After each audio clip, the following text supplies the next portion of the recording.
Welcome to the first off-season edition of the Toronto Untitled Blue Jays podcast. I'm Steve Artabello with Anthony Harris and Theo Giordano. You can find us at our website, torontountilt.com. You can find us at our Twitter, at Toronto Untilt.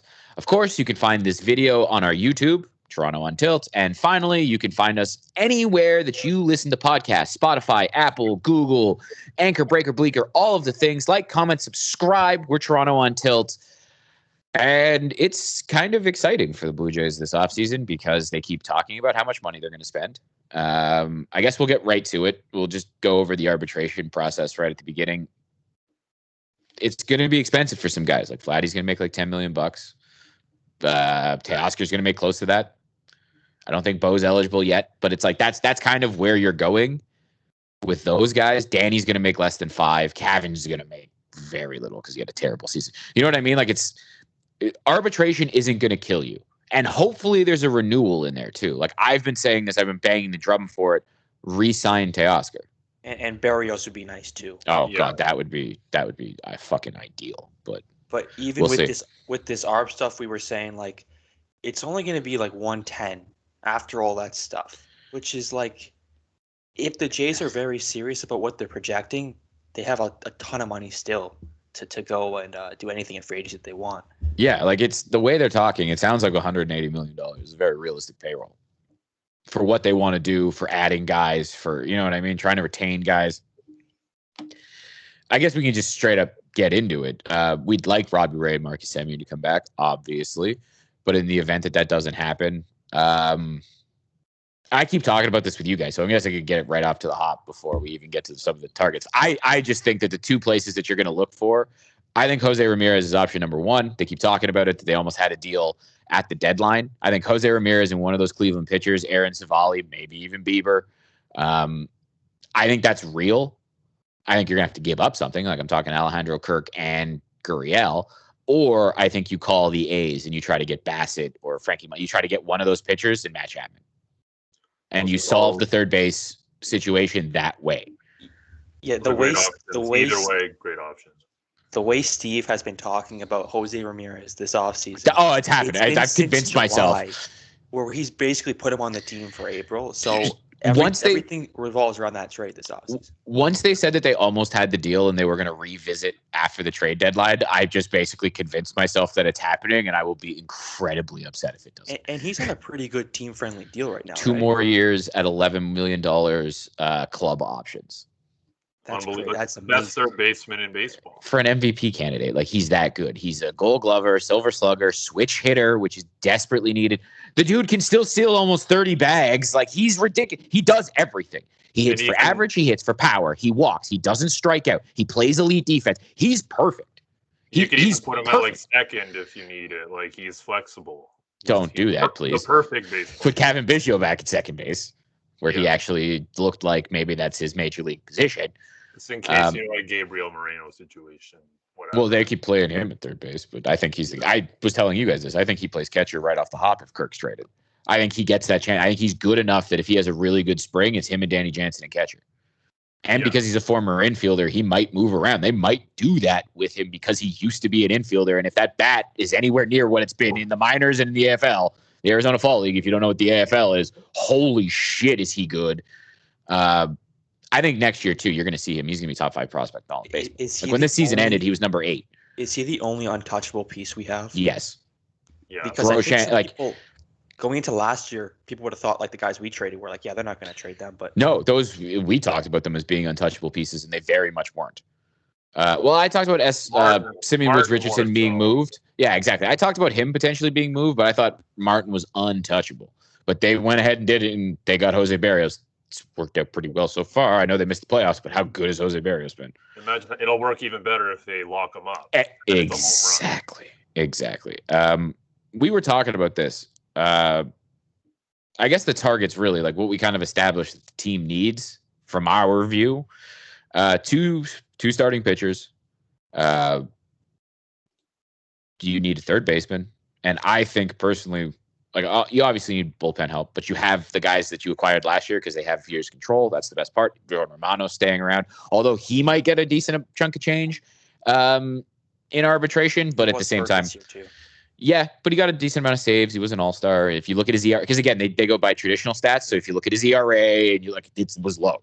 But again, that's not going to be more than like $5-6 million, which is very much affordable. Yeah.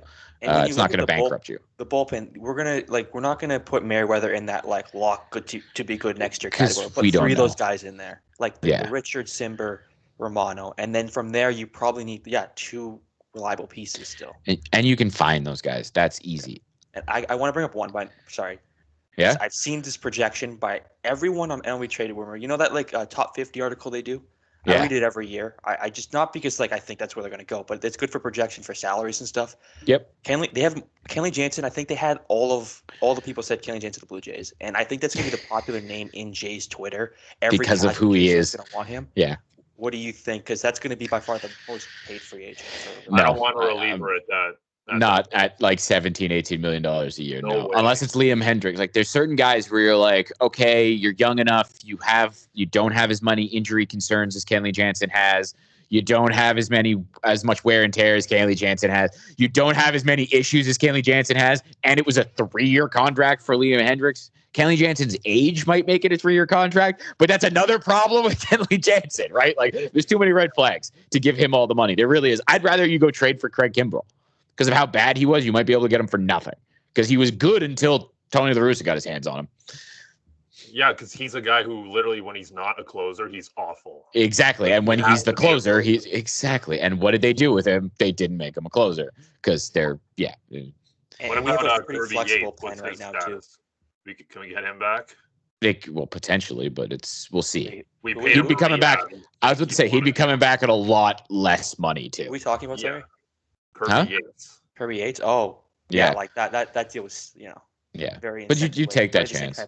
Yeah, exactly. Structure. Oh, it would be even less. Like it would be like maybe $1 million guaranteed with a bunch of incentives. Structure though. Yeah.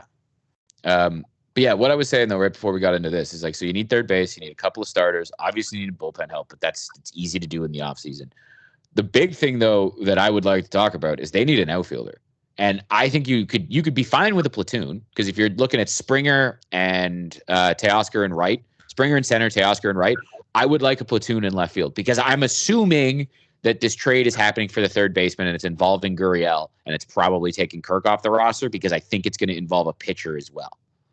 That's all the talk is that the A's are looking to move everyone, including all of their pitching and Chapman and Olsen, and that the Guardians now are looking to move Jose Ramirez and pitching. Like Savali's name, Bieber's name have been mentioned by people that aren't me. You know what I mean? They're being talked about by real people on Twitter. Like, I don't know if Passan brought it up or who, but again, these are things they're looking at doing, that these organizations are looking at doing. And I think the Jays are going to make it happen. Between one of those two places, they're going to get a third baseman and a starter. I agree. Obviously, Ramirez is a lot better than Chapman, but Chapman also last year was coming off a hip surgery, which definitely he had a rough start, and that was definitely why. But yeah, getting that kind of defense would be awesome. So. And you were just talking about that. Sorry, you were just talking about that fourth outfielder position, and it was something that I didn't really consider. But if they do get rid of Gurriel, and they need to do that platoon in left. That left fielder, the backup has to be able to play center. Probably. Yeah, the lefty masher has to be a center fielder who you're going to have in left field. Like it has to be. No, exactly. Who? You know who's an outfielder that's available? Who does those things? Mark Canha is available. Actually, yeah. Well, he's righties, doesn't he? But again, that would be a great name to get off of the A's. He's a free agent. Oh God, jeez, I'd love Mark Canha actually. That's a great name because that's a dude who plays all of the outfield positions. I think actually last year was the first time he wasn't a platoon player. I think he hit both sides evenly. Yeah. He had a great season, but I'd have no problem with Mark Canha. He's available. Tommy Pham is also available. Those are two guys who he's older and he's starting to slow down, I think. So I don't know what Tommy Pham. To me, that would be like a 1-year deal. Yeah. Well, the guy that I talked about with you guys that I want number one in the outfield that I would love would be Michael Conforto because they need a left-handed bat so bad. And Conforto would just fit this team so well, I think. Like if you got Jose Ramirez and Michael Conforto, now you're starting to look at this lineup and it's like you can go right, left, right, switch. Like just imagine this. George Springer, Vladimir Guerrero Jr., Jose Ramirez. Then it's Bo, Teoscar, Michael Conforto. right? Like, and the problem with the lineup last year, because the lineup was amazing, but there was too many stretches where too many guys were hit, like they're the same kind of players, and they went in the same kind of slumps. This would help. Jose Ramirez would help. Having Cavan hit at the bottom of the order, which is where he hits best. It's where he's proven that he hits best on this team. Like, you could hit him ninth to flip the order over again. It's just it would lengthen the lineup. It would make everything so much better. I think they need another left-handed bat for you. That'd be crazy. Yeah, right. Like, it's like, your DH is going to be hitting like seventh.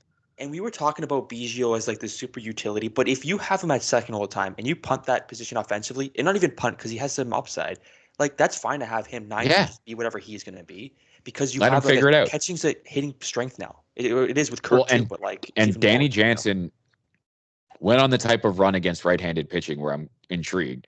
Now, he did this last year where I went, ooh, maybe he could be average. And then at the end of the year, he was above average against right-handed pitching. I think his OPS against right-handed pitching was almost 800. Let me pull this up. It was something really good by the end of the season. Like, Danny, it looked like he figured it out when he came. I talked about this with you guys before. When they sent him down to the minors and they let him work on his offensive game, because it's very clear that his defensive game has surpassed his offensive game. And considering he was an offensive catcher, that's quite impressive.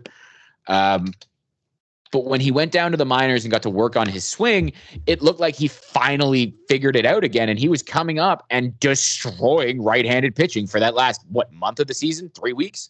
He was unreal. It was elite for that. Yeah, here, look, I got his Fangraphs up right here. So against right-handed pitching, holy shit. 258, 324, 544 slugging percentage for an 864 OPS. That's unbelievable.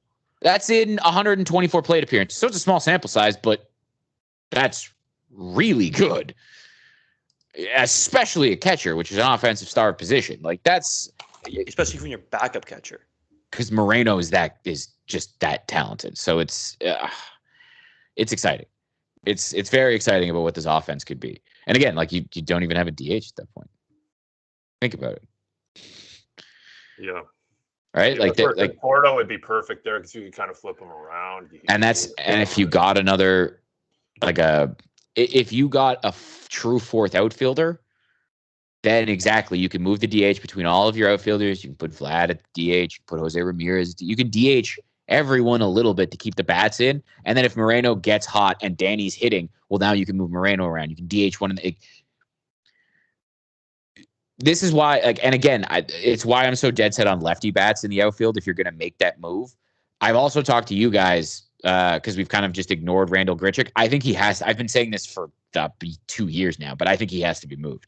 And for example, in a Guardians deal, you basically go, because I think his contract, I know it's declining. It was like 11, 12 million off the hop. And then the last 2 years are either 8 and 8 or 8 and 7. So basically what you do is you go, okay, we'll pay half of it. Just take him in this trade. And you can do that because Gurriel's contract is so team friendly that it exactly. And you'd be taking 11 million of Jose Ramirez and whatever Bieber or Savali got in arbitration. Like, you're taking a lot of money off their hands, and they need bodies. So exactly. So you're like, here is at least a major league outfielder for 2 seasons, and we'll pay we'll pay half of his salary. We'll pay 3/4 of his salary just to get him off the fucking roster, to be fully honest with you. So you get like, I don't know why Cleveland would say no to 2 years, like $8 million of Randall. 2 years, four a pop, or 4 and 3.5. Exactly. Like, you take that. Yeah. So that's a deal I think they need to kind of make. And he's seen a lot higher, like in a higher level than people in the Jays organization know he is, because he has a couple hot weeks and everyone's like, oh, Randall Grichik, he's all the pop, all the power, the RBI numbers, all that stuff. Exactly. People look at him and there's like the potential of maybe I could fix him, maybe I could do it. So you hope that you can get rid of him. I guess in terms of pitching targets, like, again, Semien, Ray, we want them back. But if you're looking at the other guys, the fact that Carlos Rodon didn't get qualified is, I know he's injured, but how do you not qualify? How is he not worth 1 year, $18.4 million? How? Like, I'm a little worried about that, but I still think that's dumb to not give him a qualifying offer. Yeah. So he's very high on my list. I mean, if you don't get Robbie Ray, the guy I'd actually kind of like the most is Kevin Gossman, to be fully honest with you. You know who I like. Jays were interested? It's all about Thor? Stroman, dude. Oh, you want Stroman back? I would love him back on. I think if they wanted to give him this much money, they wouldn't have traded him. I know it's never going to happen, but right? Like, if they wanted to pay him, they wouldn't have done this. But that was a timing thing too, right? Like, if they do this 2 years later. Do you also remember the fact that they wanted to trade him because they didn't want him around the young kids? I don't buy that. Like, I think he's a misunderstood individual. That's what I think. You're also the Carson. He's a great pitcher. Okay, you know who I want back, who is a former Blue Jay that never actually pitched for the Blue Jays, but was in the system? Yes, I want Thor. Give me Thor. I would want that as a bounce back candidate so much. How much would you take him? 1 year, $10 million. Why wouldn't he just take the qualifying offer then? He's going to get way more than that. If he's going to leave. He's probably going to get a 2 year. My guess is Thor gets like 2 years 20. 2 years 20 per, like maybe 240. I don't know why you would do. I think he needs to like bet on himself to get a big deal. Because if he takes a 2 year, then he's not. Well, if you can get him for the qualifying offer because he sits in free agency for a while and he doesn't get the offer, I'd do it. And then in terms of guys, I think you could get for a deal because the Rockies are one of the dumbest organizations on the planet. John Gray. If you haven't seen it on Twitter, a bunch of people have tweeted out about John Gray's home road splits where everything looks identical except he gives up 1 million home runs at Coors, which I mean that happens. It's Coors. That's what happens there. So I'd be really interested in him as like a Steven Matz replacement. If you're going, there's a lot of suitors. The Tigers are already interested. There's gonna be a lot of people who want him more so than Matz. We got Matz at like almost the lowest point. Like no one wanted him. No, they did get him at the lowest point. They traded Sean Reed Foley and a dude nobody's heard of. You had to take $5 million of him. So right, like exactly. So that was a phenomenal trade. The way that ended up. I think Kikuchi is an interesting name as well. Yes, very much so. Really nice flashes last year. He's only a lot of strikeout stuff. Like high strike, like allows a lot of dingers, but a lot of strikeouts. So and some command issues at times too. But I think Walker experience, I think, can clean that up. Yeah. Also, I had kind of by the end of the season, I was getting really low on Nate Pearson, and then he closed the season the way he closed the season. And here's the thing. I would like to see Nate Pearson as a starter, but now I am convinced that if he's not a starter, he could be really good out of the bullpen because now I've actually seen it. Well, we saw it like one time in the playoffs, but now you saw it consistently at the end of the year where he was shoving. It's the same situation as when Aaron Sanchez, where I'm like, when he couldn't stay healthy, it's like, let's just make him a full-time reliever. And they were so persistent on trying to make him a starter. I think that he's going to get another shot this offseason. Like, if this rotation gets really deep, like let's say we get 2 starters and we're like completely set and he's like the 6th option, you might as well start thinking about that because if Manoah is this, then, you don't need Pearson to be what we thought he was going to be. You can be a shutdown reliever and be a massive asset. I almost wonder if they want a 6-man rotation for Ryu, an arm like him, but more for Ryu. Exactly. Yeah, because this is the big year for Ryu because the first 2 years are a success. I know the way the year ended, but the first 2 years of that contract are a success. And this is the crucial year because if he could be a number 3 starter this season, if he can do exactly what he did last year again this year, the contract is a smash because in year 4, fuck it, he can be the number 4 starter, or you can buy him out because there's usually a way to buy them out for like $5 million when it's actually 20. And like, it's just, if he can be decent this season, that was one of the best contracts they could have given out. And that's a huge if. And having a 6-man rotation might give him the best chance to be good this year. And it would give the best chance for a guy like Pearson to last the whole season.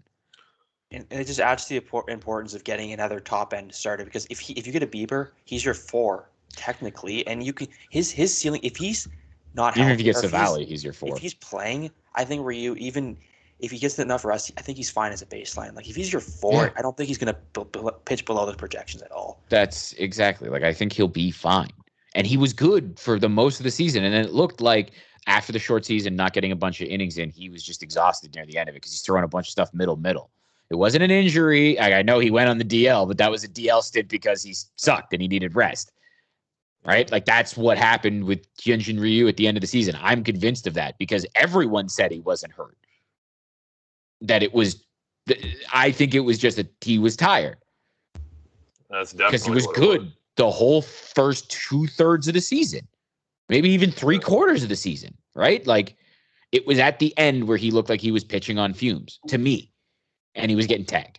Yeah, hopefully this year that's not a problem, that he's conditioned and ready to roll. And if I remember correctly, too, there was a lot of games where he pitched well early, like the first 3-4 innings, and then got blown up in like the 5th. Late in the game, exactly. Well, and not that late in the 5th, but exactly. It was he would start off on fire and lose it. So that's going to be interesting. But exactly, it's why these pitching targets are so important, and who they bring in is so important. Because like you look at Berrios, and he's the only guy you can really go like that. We know what that is. We can pin that to the wall. I love Manoah. He was a rookie last year. I think he can repeat it, but he was a rookie last year. We have to see it. Pearson, that's a toss-up. Yeah. There's a lot of names out here, free agent-wise, for pitching, that guys that we know. Yeah. That we're interested in, so. Yeah, Kikuchi's an interesting one, but yeah, Thor, Rodon, I'm so interested in John Gray, and then if you're shopping on the Robbie Ray tier, Kevin Gossman should be in the plans, and it's a guy that they've had interest in for multiple years. The only thing this free agency market is missing is that top end guy, like the Bauer. Well, there are guys, but they're old. Like Scherzer's 30. Yeah, well, and then there's Verlander, right, who's trying to get a 2-year deal out of this. I kind of believe in Verlander. So do I. I don't necessarily want him, but he has Yankee written all over him. I feel so bad about that. Makes me feel because they're going to lose Kluber, right? Do they not have Kluber after this year? So that'll just be what they. Yeah. Well, there's also Kluber is a free agent. Scherzer's going to be intriguing too. I wonder where he goes and what he gets, and if it's a year-to-year thing, if he's signing like 1 year fucking $30 million deals, like what is I don't think I'd want him. I know he's like been healthy, but just at that age, having him with Ryu, like as those two, like okay, it would be scary. It'd be terrifying. It'd be absolutely terrifying. Yeah. Especially what happened in the playoffs. He had like that fatigue issue, and he just kind of they couldn't use him. Yeah. So that was tough. That's also terrifying. What do you think about the Jays' heavy interest in Andrew Heaney before he signed the Dodgers? Thank God we didn't have a chance. I get it. I feel about Andrew Heaney the same way I felt about Steven Matz. That's how I'll put that. Because I remember when the Jays acquired Steven Matz, what did I say to you guys? Oh, great, you got a guy that's actually worse than Robbie Ray. That was what I said. I was higher on Steven Matz. That was what I said. That he was worse than Robbie Ray because not only did he walk the world, he gave up 1 million home runs. But the problem is, we just saw Heaney, I saw him a lot closer last year than I saw Matz before he came. No, exactly, and it was the same problem. It's a guy that he would bring Heaney in, and the game would be over for the Yankees. It was because Matz was terrible with the Mets the year before, so that's the only reason. You just go, okay, Pete Walker. The Dodgers getting him is the Dodgers signed him, right? Yes, and it's the Dodgers. Perfect situation. Very interesting. Exactly. It's like if he went to the Jays and Pete Walker got to. It's the same type of thing. The Yankees, they don't make pitchers better. They bring them in, and they're either the same or they get worse. Sonny Gray got worse on the Yankees. Look at their young pitchers this year. Look what happened with their young pitching this year. Yeah. So they just need Band-Aids. That's what they're always trying to David Garcia sucked. I know. They were high hopes for him. He was so bad. They couldn't use him. Yeah. Their whole rotation was built on Taillon, and then he started struggling towards the end, and it was like... Yeah, a guy that's missed 2 years with fucking TJ and cancer. Yes, let's put our entire future on that guy and hope that he stays healthy and leads us into the postseason. That was It worked. They actually got it. I can't believe... He was I actually will look back in 10 years and not know how they made the playoffs over us. I will never understand. Bullshit. We know why. We know why, but it's not... We know why. It's still really stupid. Bullshit. Another thing I kind of want to touch on, this is kind of a more general Jays thing, but the thought's going to be we have to replace these wins. We have to be able to gain and become this 95-win team. I don't know if it's going to be as hard as people think, because this team I consider them a 98-win team, because I look at this, and I think this was a 98 team that won 91 games. They won more games than the World Series champion. So did the Mariners. Right? Yeah, it was one of those years. That team post-trade deadline, that team was winning at a percent. Remember when we kept saying every podcast, I got to win at a 75. They came close to doing the thing. Like, that's what happened. They became that team. That's why we kept saying it's over, it's over, it's over. And then it was like, oh my God, the last weekend they're going to do this. Last day. We're sitting on Jumbotron watching I go in that entire baseball. Yankee series and watching them lose 2 of the 3 games crushed my soul, but okay. Soul crushing. The worst. Yeah. I think we're like a lot because everyone's gonna see if they lose Semien, right? Like I think that now that you've brought this Bieber Ramirez, I didn't even consider Bieber. I think that's real. I think that's very real. I don't want to say it because it seems not stupid. That might be better than signing Semien. Yeah, it's a lot cheaper. I'd say so. Yeah. Not to mention, look at the control. Yeah, exactly. The control, the age of both those guys, the history of both those guys, what they've already done, right? Like you're going and getting. So like you're losing. Or what? He's That's younger. right. He's like, younger. 28. Yeah, or 27. He's younger. Like he's 20. He's like 26, 27. Bieber. He might be 27 this year. Yeah, and Ray's 30, 31. And by the way, yeah. Robbie Ray won Cy Young this year.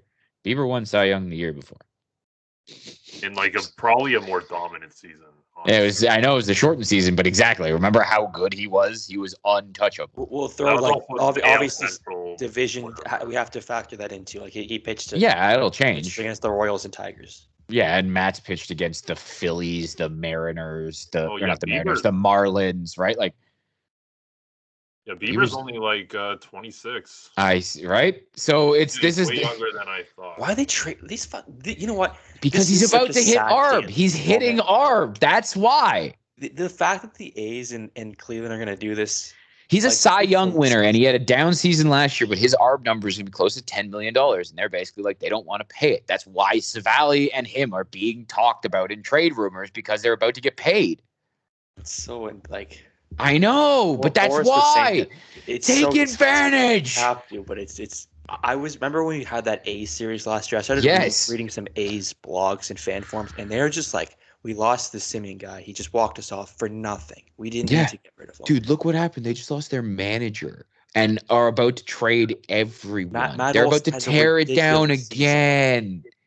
Matt Olson could have been an MVP if it wasn't this season. Oh, yeah, they'll be good in a couple of years, and then all those guys will get traded again. It's just what the A's do. Their ownership sucks. This is what the same thing we're talking about. We got to act like a big market team. We said it last offseason. No, exactly. We can do even more this year. Oh, and apparently, I just got an update. The Jays are checking in on the Marlins pitching, and apparently the Marlins want to move one of their young pitchers. That's another avenue you can go. Oh God, I'd be excited. Let's make sure that all these teams just have keep the one prospect. Bully the poverty teams. Fuck them. And I don't want to hear. I also want to talk to Jays fans. Do not fucking complain about any prospect we trade because I don't care. Exactly. He's the only one. He's the only one that's untouchable. Everyone else is on the table. We are in an absolute dire need to win. This isn't a fun young team anymore. Well, they are a young team and they're fun, but this isn't let's see if we make it. We got to fucking make it. Teoscar's 28 years old. If Gurriel stays on the team, he's 27 years old. Danny Jansen's 27 years old. Right? Like, yeah, Bo's 22 and Vlad's 22, but Cavan's 26 years old. It's winning. George Springer is 31 years old. It's winning time. Yeah, that's what the Ryu and Springer signings told everyone. Exactly. Ryu was we're getting close and we're going to give them a chance, and then Springer was it's winning time signing. And they keep saying that they're going to do that again.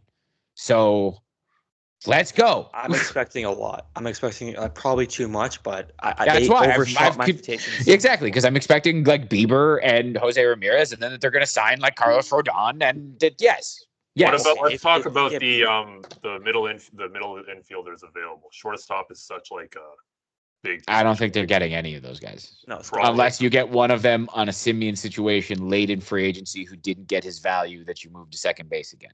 Honestly, that's the only way. You'd have to be Javi Baez, basically, and I don't want that. Because Javi Baez doesn't have the qualifying offer on him. So Javi Baez is like the only dude I could see them doing, like giving the qualifying. Like, okay, we'll give you $20 million because nobody else wanted to. You can play second base and try to rebuild your value, and I want no part of that. Yeah. He doesn't get on base. Yes, he hits dingers. He plays great defense. He doesn't get on base. I'm fine. What Trevor's story is very interesting to me because coming off a down year. Yeah, but he has to play shortstop. Is Bo going to play second base? The question I'm more going towards is what kind of contract is he looking for? Is he looking for like a short term, like 1 year, big 2 year, whatever? Or is he really trying to get a long term? Because I think he could bet on himself at only. If we got a shortstop of that quality, I would move Bo to second. I wouldn't be opposed to it. Bo isn't a guy you need to keep it short. I would love Trevor Story. I don't know how you make that move now. Because last year, Bo was like, yeah, for basically like a Trevor Story level player, okay, yeah, I'll play second base. Now I don't know if that's even on the table. It's the same way as like you heard that report at the end of the season that Vladdy's not going back to third. And it was like, yeah, we could have told you that, but he's almost going to win a Gold Glove at first base. Of course, he's not going back to third. Because even if I think that genie might be out of the bottle. I think Bo's the shortstop. Even if like we sign Corey Seeger, which would be awesome, I wouldn't even want him playing shortstop. No, he'd be third base, and I don't think he would. I was going to say I don't even know if he's got the arm for third base. I think he's basically a second baseman, which is why like if the Yankees sign Corey Seager, he's going to hit 50 home runs. He's also might make he's going to be worse defensively than Gleyber Torres there. Yeah, he'll be off the position. Also, I want to give my prediction AJ LeMahieu on the player everyone in Jay's Twitter is going to want, but the player I'm not going to want at all. Who? And that's going to be Kyle Seeger. Yes. I don't want him. Everyone has already talked about him. No, because everyone's like, yeah, but you look at the defense, and I know the on base was low, but look at the defense and the whatever, and it's like the defense actually wasn't that good. And yeah, he almost hit 40 dingers, but he's on base on base was like what are we doing here? You want left-handed Randall Grichik? That had a career season home run wise? I don't think that's happening again. I'd rather play Espinal every day. No, yes. Much. Facts. No, facts. Facts. Yeah, I don't know what kind of I think theoretically he's a good fit. I don't think he'll be that much money, but I think that's a last resort. So yeah, that's like the end of free agency, and you go, oh Christ, the season's about to start, and we didn't get J-Ram. Okay, fine. Here's $8 million. Play third base, and I'll be very upset. 34. I'll be very upset if that happens. Actually, very upset. Yeah. Kenley Jansen and him are the two names that I would get really angry about. I wouldn't be angry about Kenley Jansen. I would be. I would be like, okay, you can use that money. Because the amount of money and the term that he that's where I would be upset about Kenley Jansen. And Kyle Seager is just meaning that they punted on third base for another season. They didn't do LeMahieu last year, so I think this organization's on level with us. They know what they're doing, and there's so many more trades than we kind of even considered before the offseason. Like all these teams are on a fire. Well, the Marlins specifically with their, I don't know why they want to move their young pitching, but sure, the Marlins do Marlin things. Exactly. They think they have too much. All those guys I'll take whatever they want to give away. So they traded Gallen away to get them. Like they're trying to do stuff like that. Yeah. Which is interesting because every other team's in the opposite position where they're just trying to trade. Yeah, exactly. So it's interesting. We'll see what happens. Was there anything else you boys want to get to? Off-season ones? Oh. I don't think anything else has happened. This is nothing's happened. This is purely the but stuff that rumors where we can go off on. I don't know. Yeah, exactly. The GM meetings are coming up soon, I think. When is Brian Reynolds is getting a lot of people are trying to trade for Brian Reynolds. Oh, if they could trade for Brian Reynolds, I'd cry. Yeah, that would be amazing. Brian Reynolds is a Gold Glove, Silver Slugger. He's a 3-4-5, hits 300, gets on base at a 400 clip, 500 slugging. That's a 900 OPS. That's it's 4 more years of control. That's a switch hitter. That's elite. If he goes and plays left field, that's a Gold Glover. Unlike the left fielder who currently got nominated for a Gold Glove. I don't what's wrong with the MO? Are they drunk? Who are they drunk? Other outfielders? Who are the other full-time left fielders in the American League? How do you give him a Gold Glove? I don't know. Did you watch him play baseball? And specifically left field. Who are the other finalists? I don't remember. Gold Glove left field. By the way, these score comments on this Miami article are hilarious. I love the score comments. They're just all pissed about. We don't want Pablo Lopez and his team's. Pablo Lopez ain't bad. Interested as usual. And I actually like Pablo Lopez. It's my favorite. The Sportsnet comments. Oh my god! And the score comments are the funniest people because they just are everything you hear on Sportsnet. They never spend in free agency. They're always just looking. Check this out. This is hilarious. Is Lourdes Gurriel Jr. defensively even in the same conversation as Andrew Benintendi and Randy Arozarena? I don't think so. I don't think he's in the same fucking galaxy as either of them. No. He's got a stronger arm than Benintendi, and that's really it. Because Rosarena's got a stronger and more accurate arm, and is actually good defensively. Well, Benintendi has to play in a bigger park, too. Let's not make fun of Benintendi's also won a Gold Glove before. We can just end the show. We don't need to get on Gurriel's. We're trying to build a You're a left fielder. Hopefully the Guardians left fielder. So Jose Ramirez could be my third baseman. Semien win Gold Glove, too? I'm for trading Gurriel. Semien, did he win? Yeah, he won a Gold Glove. Yeah, he was the only J to win one. Yeah. Except for that one Tiger game, but he was great. I don't want to hear. Not like I remember that one game, and one game affected their playoff fucking chances. I don't want to hear. Thanks for bringing that up, Tony. I've already justified it in my head where it's like if he wasn't him all year, we had so many guys who were struggling at different points, and Semien was so consistent after April. So I don't. Yeah, no, he was. Yeah, I know. I know. We can't. I put it all on the ballpark. I'm just upset. And when that happened, we didn't even give a fuck because we're like the team's out anyway. That's true, actually. That was after. Wasn't that right after the inside the park home run? Yes, that was. Or was that right before? Was that right before or right after? I feel like it was after, and that's why it was kind of like, well, whatever. This. It was also the game before that was like where they tried to bunt with like Kirk, right? I don't know when they pinch hit for Kirk against the lefty.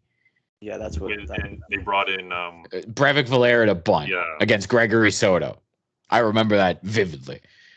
Maybe the let's not go down this rabbit hole. We were very positive in this. Let's get out of here. Let's just call this an end. That's it. That's the end of this episode of the Toronto Untitled. This is the off-season version of the Blue Jays Toronto Untitled Blue Jays podcast. I've been Steve Artabello. This is Anthony Harris, Theo Giordano. You can find us at our website, TorontoUntilt.com.